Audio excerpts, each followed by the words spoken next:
Assalamualaikum warahmatullahi wabarakatuh. Apa kabar sahabat misteri? Jumpa kembali dengan saya, masih di channel Dangyang Cipta Rasa. Episode kali ini, saya akan menceritakan sebuah kisah nyata misteri yang dialami seorang sahabat saya dengan teman-temannya saat mengadakan acara refreshing dengan berkemah di kawasan Gunung Kelud, tepatnya di Desa Gadungan, Kediri, Jawa Timur.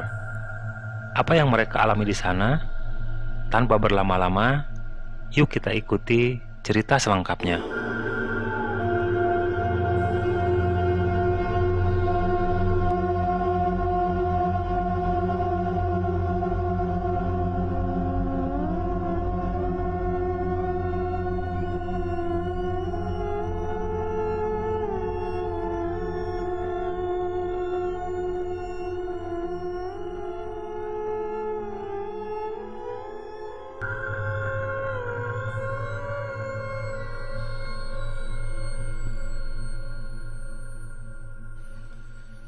Namaku Denny, nama samaran, asal Surabaya, Jawa Timur. Aku bersama beberapa teman kerjaku, Sabtu itu merencanakan pergi ke kawasan Gunung Kelud untuk sekedar refreshing dan berkemah. Aku memilih tempat tersebut karena kebetulan ada salah seorang kawan yang ternyata penduduk asli di daerah itu dan bekerja di Surabaya. Kawanku itu bernama Haryo, nama samaran. Dan kebetulan lagi, orang tua Haryo sesepuh di daerah itu. Sebelum berangkat, Haryo memang banyak berkisah tentang daerahnya yang masih perawan dan penuh dengan kisah-kisah mistik, terutama tentang harimau gadungan. Meski agak risih, kami semua merasa sangat tergoda ingin mengetahui bagaimana kondisi daerah itu. Dan setidaknya ingin meresapi nuansa magis di sana, pikirku dan teman-temanku saat itu. Orang tua Haryo memang sangat menguntungkan bagi kami, karena dari beliau kami banyak mendengar kisah mengenai seluk-beluk Desa Gadungan dan harimau gadungan yang konon sering menampakkan diri di kawasan tersebut. Menurut orang tua Haryo, bila penduduk di daerah itu ingin mengadakan selamatan, maka harus mengadakan sesajen khusus berisi juadah 7 rupa serta beberapa tusuk daging mentah. Begitupun bila ada penduduk sesembelihan hewan berupa ayam, kambing atau lainnya, maka walau hanya sedikit harus memberi jatah kepada harimau gadungan yang konon peliharaan Joko Pegadung, orang zaman dulu yang pernah tinggal di lereng Gunung Kelud. Anehnya, konon sesajen yang sengaja disediakan itu memang ada yang melahapnya. Konon pula di daerah itu sering terdengar suara kunyahan aneh di malam hari bila ada yang membuat sesajen. Secara akal sehat, kejadian semacam itu memang tidak bisa diterima. Namun, kenyataannya hal tersebut yang dialami olehku dan teman-temanku saat berkemah di sana. Dalam acara santai itu, dengan uang yang dikumpulkan dari semua teman yang ikut berkemah, kami membeli seekor kambing untuk acara makan-makan.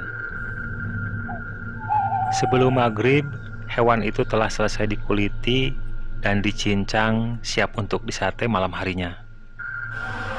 Begitulah malam harinya, kami bersukaria membakar daging kambing. Kegembiraan itu menghilangkan kepenatan yang kami bawa dari Surabaya. Bahkan, kami seakan lupa dari berbagai persoalan. Celakanya, kami pun lupa dengan tata krama gaib di daerah itu.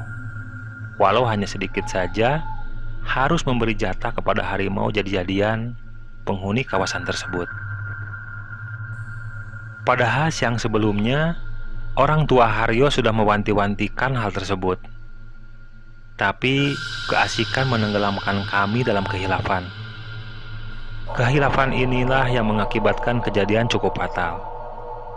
Seusai acara bakar-bakar daging kambing, salah seorang teman kami, sebut saja namanya Aris, nama samaran, mendadak saja jatuh dan kejang-kejang seperti orang kena penyakit ayan. Meski saat jatuh punggungnya membentur pohon yang cukup besar, anehnya sekejap kemudian dia bangkit dan duduk dengan posisi tegap layaknya orang bersemedi. Mata Aris nampak melotot, sementara wajahnya merah padam seperti orang sedang marah besar. Menyaksikan Aris yang berubah aneh, tentu saja kami semua dilanda ketegangan. Belum lagi kami tahu apa yang menyebabkan demikian. Dengan mengejutkan, tiba-tiba Aris menggerakkan tubuhnya, tidak berdiri melainkan melipat kedua belah kakinya dengan menolakkan tangannya di atas rumput. Sekejap saja, dia berada dalam posisi merangkak dan keadaannya berubah semakin seram. Belum lagi di antara kami ada yang bertanya kepada Aris. Tiba-tiba Aris menggeram-geram sangat menakutkan. Bukan seperti layaknya seorang yang marah ataupun kecewa. Tapi suara geraman itu mirip dengan auman harimau kelaparan. Kami semua menjadi ciut nyali, apalagi saat melihat kedua belah tangan Aris dengan marahnya mencakar-cakar tanah dengan sangat kuat, sambil terus menggeram-geram seperti seekor harimau. Beberapa detik kemudian, spontan saja Aris melompat dan menyerang orang-orang yang berada di sekelilingnya. Akibatnya, banyak kawan-kawan dan termasuk aku sendiri yang jatuh tersungkur akibat terjangan Aris yang marah bagai banteng ketaton itu. Rupanya tubuh Aris telah dirasuki oleh harimau gadungan. Semua berkeyakinan demikian. Hal ini tentu saja membuat kawan-kawan wanita menjadi panik dan ketakutan. Apalagi beberapa di antaranya juga jatuh tersungkur diserang Aris. Mereka menjerit-jerit meminta pertolongan sejadi-jadinya. Untung saja, orang tua Haryo segera datang. Laki-laki yang mempunyai kemampuan khusus itu segera memburu dan mencekal leher Aris. Karena Aris mengamuk seperti layaknya harimau marah, maka dengan sekuat tenaga, orang tua Haryo berusaha menaklukkannya. Meski agak kewalahan, tapi beruntung kemarahan Aris segera mereda. Badannya lemas, bermandikan keringat. Anehnya, Aris tidak berkata sepatah kata pun selain auman lembut bagai harimau yang kecapean. Orang tua Haryo terus-menerus memijati tubuh Aris, seraya membacakan jampi-jampi dan doa-doa.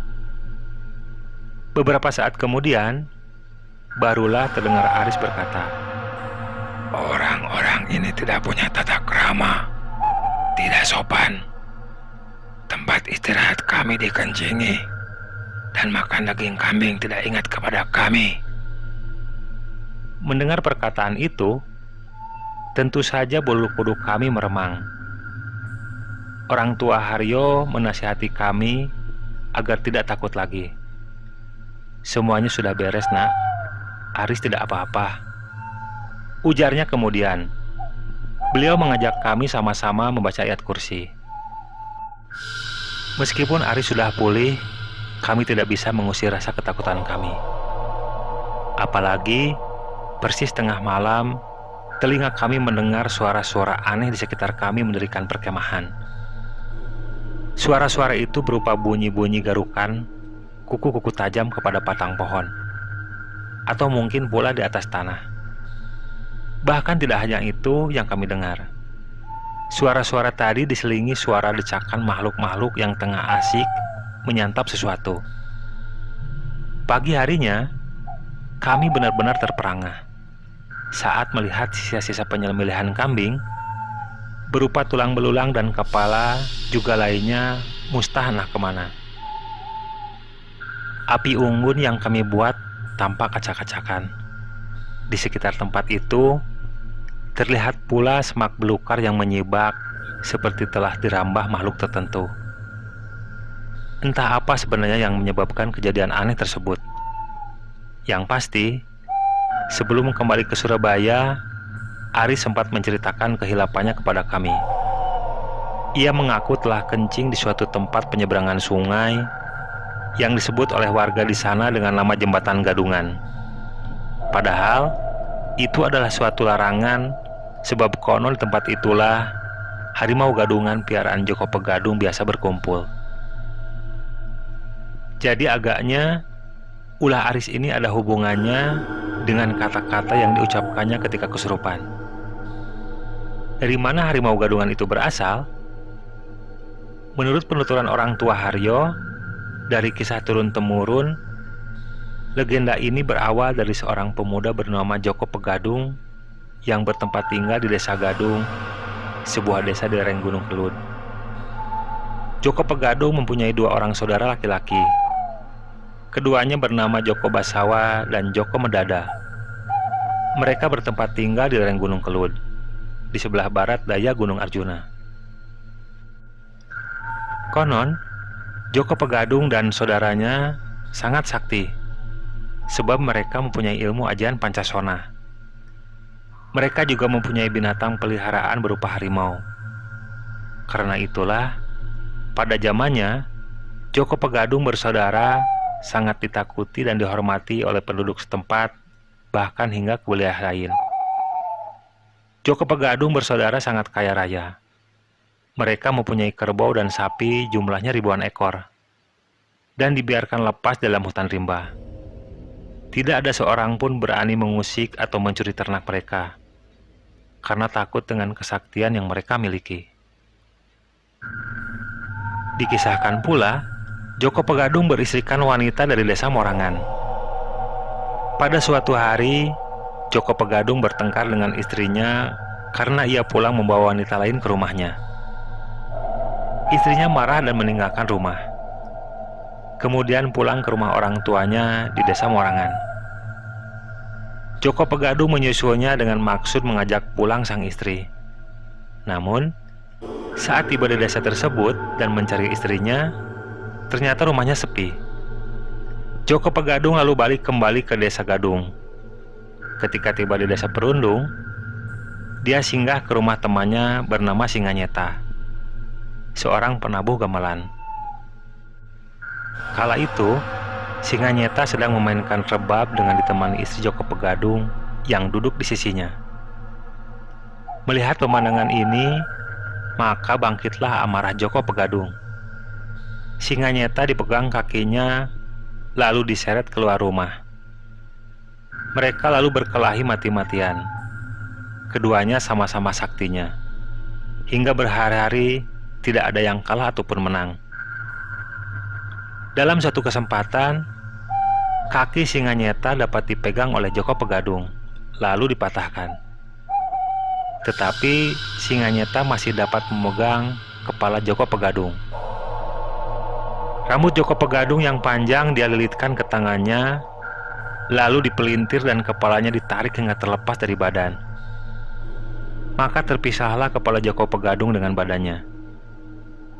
Singanyeta ingat bahwa Joko Pegadung mempunyai aji Pancasona, suatu ilmu yang mempunyai kelebihan, yakni selama kepala dan badan Joko Pegadung itu berdekatan dan menyentuh tanah, maka walau sudah terpisah, akan bersatu dan hidup kembali.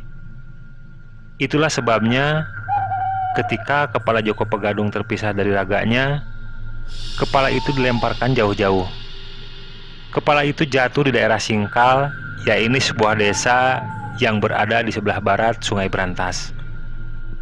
Akhirnya Joko Pegadung mati dan tidak dapat hidup lagi, sebab kepalanya terjatuh di sebelah barat Sungai Brantas, sedangkan badannya terletak di sebelah timur sungai itu.